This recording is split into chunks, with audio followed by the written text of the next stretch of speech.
Minasan konnichiwa und willkommen, and welcome to another review. But this time, we're going to be taking a look at another Disney classic. And this particular Disney film is known as Sleeping Beauty, known in France as La Belle Bois Dormant, but in Mexico it is known as La Bella Durmiente. The film was originally based off a ballet by Pytor Illych Tchaikovsky, which itself was based off the classic fairy tale by Charles Perrualt, and then later the Brothers Grimm. Because there have been numerous adaptations of that particular story. Well, even though it has music from Tchaikovsky, the story of the Sleeping Beauty is actually based off Little Briar Rose by the Brothers Grimm, despite having the name Charles Perrault in the film's opening credits.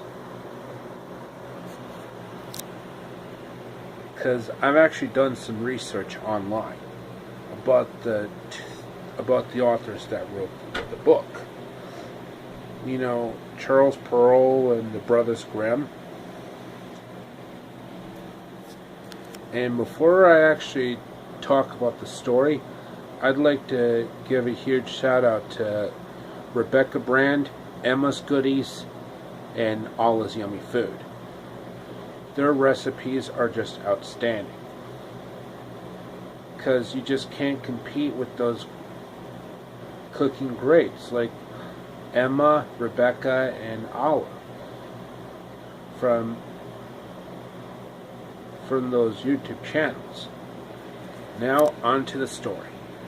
Our story begins with a storybook opening, which was used in other classics like Snow White and Cinderella.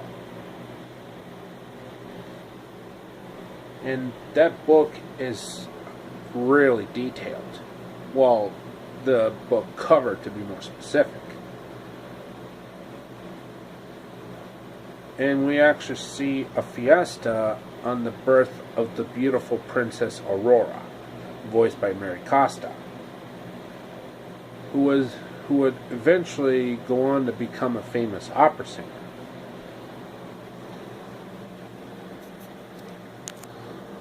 And we actually see the three fairies floating down to actually make their presence known, which are Flora, voiced by Verna Felton, Fauna, voiced by Barbara Jo Allen, and Merryweather, or Primavera, voiced by Barbara Luddy, who was also Lady from Lady and the Tramp.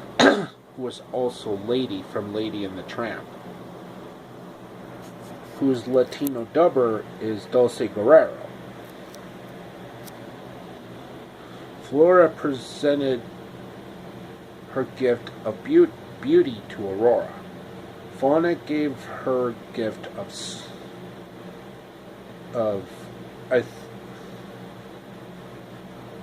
song. And Merryweather was going to give her something, but then Maleficent appeared out of nowhere. And Maleficent is actually voiced by Eleanor Audley, who was also Lady Tremaine in Cinderella, which I'll talk about in a different video.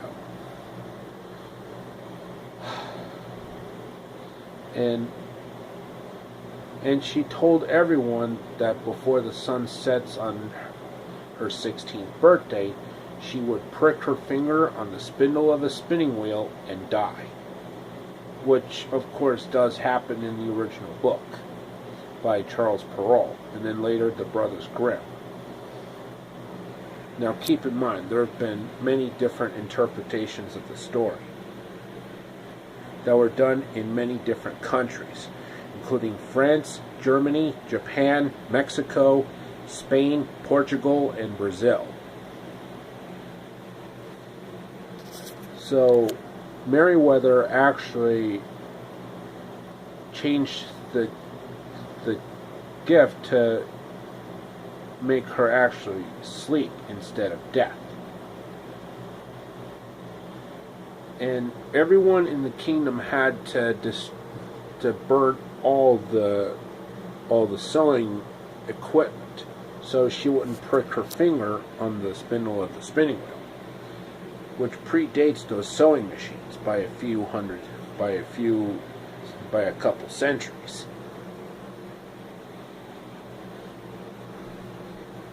And then the fairies actually got a wonderful idea by actually taking care of the princess themselves.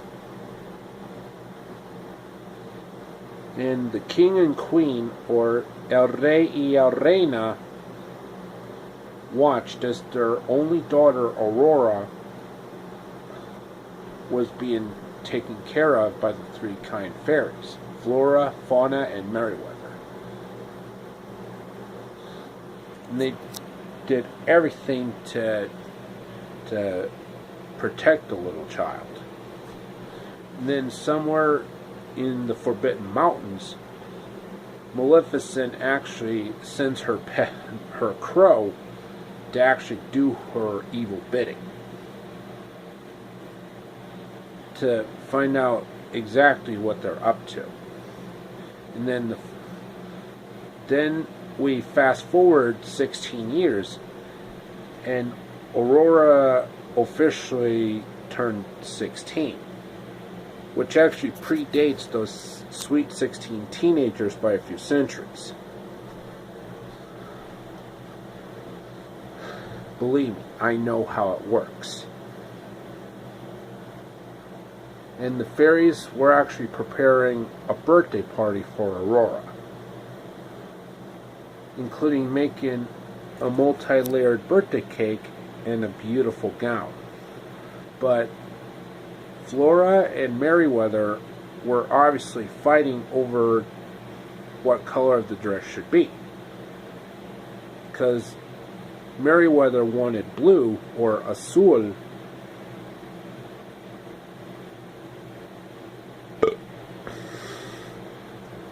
and Flora wanted pink, or rosa.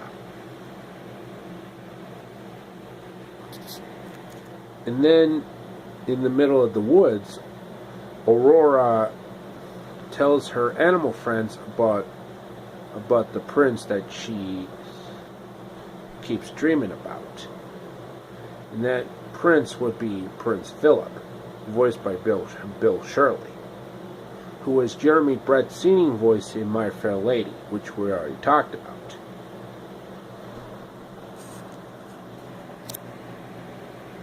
And Aurora and Philip would eventually do a duet with the song Once Upon a Dream.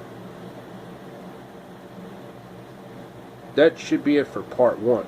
Stay tuned for part 2, where I talk about the rest of the film and all the technical aspects on what went for the cartoon. So I'll see you guys in part 2.